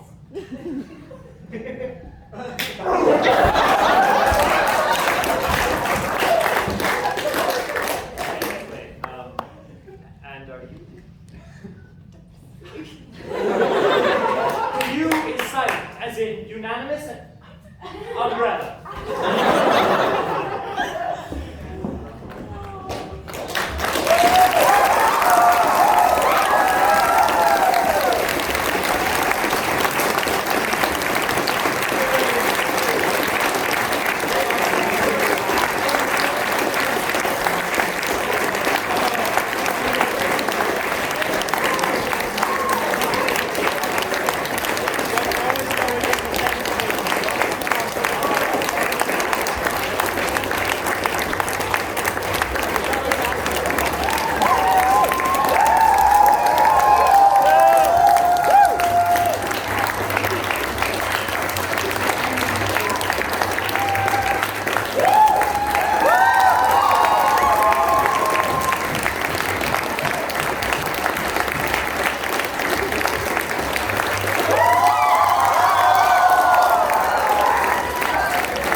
woods.